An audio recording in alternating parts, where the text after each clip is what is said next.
Hi all, Cynthia here from NB Pretty Papers up with you today. So from the inspiration piece that you're just about to see, I've pulled the colours of the blues and the pinks and the candy and the ice cream type of feel to it. And from the gorgeous piece that I'm going to be scrap lifting, I've pulled the sort of the cluster across the middle with lots of layers and bright colours behind the photos. So that's what I'm grabbing from this gorgeous layout here. I decided that I want to have a circle element to my page, so I've grabbed a plate, traced around it on the back of the paper that I'm going to be using, and then I'll flip it over, and that is going to be like the grounding for my photos. The paper, when you turn it over, you will see it has some images of ice creams on it. The paper is slightly shining, like it has a pearlescent texture to it, and it's from a paper pad from our local reject shop. They have quite often have some really nice craft arts and craft and scrapbooking products in there, and this is one of the pads that I picked up a number of years ago now. Here's the two photos that I'm going to be working on. It's a photo of our son when he had dessert one night, and it was a massive dessert, and he was super happy with it, as you would be. I pulled out this frame from my stash. It's been hanging around driving me crazy because it gets tangled up in everything, and I was determined that I was going to use it.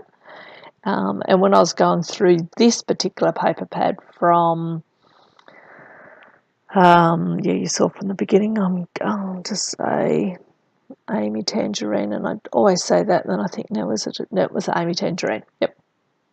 And I saw that cut apart card there that says The Sweet Life. I thought, beautiful, just what I'm going to use. And it has a touch of green in it, so I thought, yep, I'm going to make this glitter frame work. So just backing the circle on some leftover chipboard. I've recently taken all the chipboard off my sheets and put them in a chipboard box, I'm going to call it, because I never seem to be using them. So I think if they're all in one location, I might go through them a little bit. So I'm just going to use the leftovers to mount the circle on to give it a bit of dimension on the page. And once that's done, I'll flip it over, then I'll start working on the layout and trying to get some clusters. So I go back to the paper pad that I had. I think I turned the camera off, and I actually get all the cut apart sheets and cut them all up because I'm going to use them as my background. So for all the layers behind the photos, which was a part of the inspiration piece. There they are, they're all off to the side, and I'm going to see what I can use to layer up and put some colour behind the photo.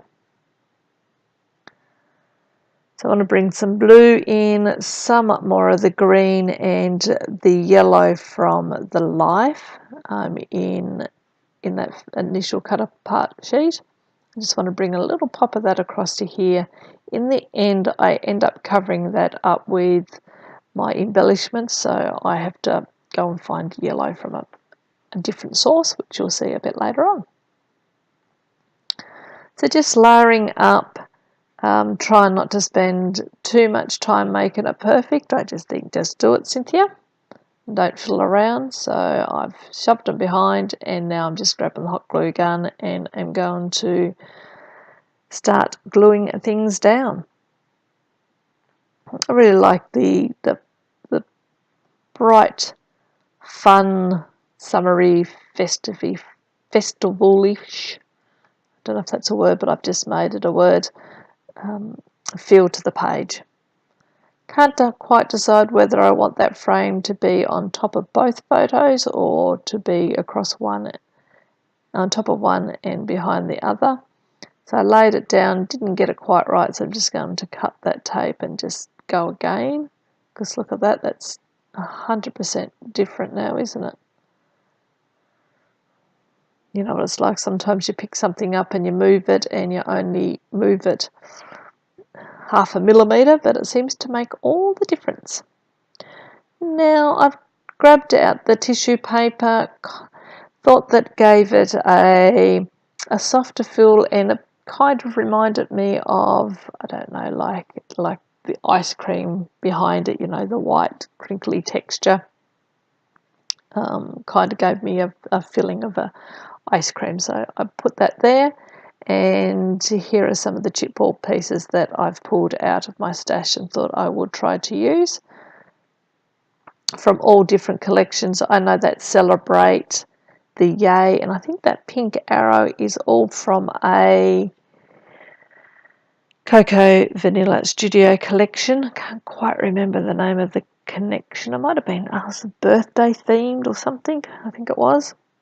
And this drink bottle and the ice cream were from another collection. I have not a clue where it was from or who it was by. Of course, I have the green glittery frame around the photo. I've gone into my stash and pulled out these stickers. Was initially going to use Just Desserts as my title, but realised I didn't have enough letters, so I've gone through to see what I can make. And I've realised I can make the word yummy. So I put that down, have no idea what else I'm going to do for the title, but that's a start. I'll figure something else out as I go. I never pre-plan my pages. I generally don't have a clue what I'm going to do. Today, the fact that I knew I was going to use that, the Sweet Life, the frame and a circle, that's probably a lot of pre-planning for me. Generally, I have my photos and that is it, and I just go from there. Seeing what else I can use for the glittery to bring that element throughout the page a little bit more. And I've gone back into my thickers here and I've pulled out these chipboard thickers. I think the colours go quite well with the theme, and I'm going to pull out Yummy Dessert, and that will be my title. And I'm going to put those down under there, try a couple of different spots before I realise where I want them to go. Sort of get them looking half right, and then I get out the liquid glue and glue those down. Being chipboard, they'll never stay on their own, so just fill them around and decide I'll make that sit between the two Y's. I think that's going to sit in there nicely. There you go, had the glue out and it's all stuck down, and have deliberately tried to make it wobbly, uneven, definitely not in a straight line. I've got this little corner right down here in the left-hand side where the arrow and the bottle meet, and it's the bottom of that card, and that the corner is really bugging me. So I keep trying to see what I can put in there to sort of break that corner up, but I really struggle, and in the end I don't think I find anything. I think I just decide, well, it's just going to have to stay as it is, and I'll have to get over my issues, and I leave it as it is, I think. Put in these couple of bits of chipboard down here, and this is where you can see I pretty much cover up the majority of that yellow. You can see a tiny little peak. So I go back into my stash in a moment and see what else I can bring out. I know I have some puffy stickers that are all about a park, what do you call them, an amusement park, and I have some ice cream and some other little characters that I think will go well with this page, so I pull those out to get a little bit of pop of yellow, and I think this is coming close to it. I don't do too much more. As I say, here they are. Here's the little puffy stickers, so I just pull a couple of those out to spread those colours around a little bit more and to add another texture to the page.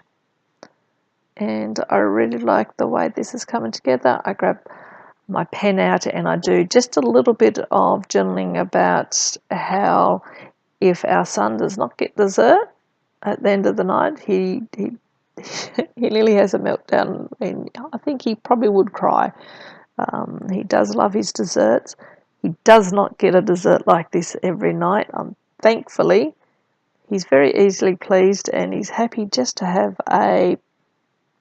one of those icy pole blocks. You get them in the plastic tube and you push them up.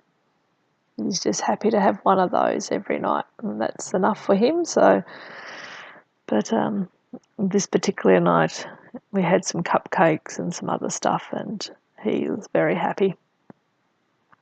So I'm just writing about that. Then, as you saw, I grabbed out a marker and drew some lines around the edge of the page, and that is it. So if you haven't already, make sure you jump on and subscribe to the Crafty Maven Getaway channel. Check out all the other fantastic projects by all the other girls, and until next time, everyone have a lovely day, a lovely week, and a lovely month. Bye.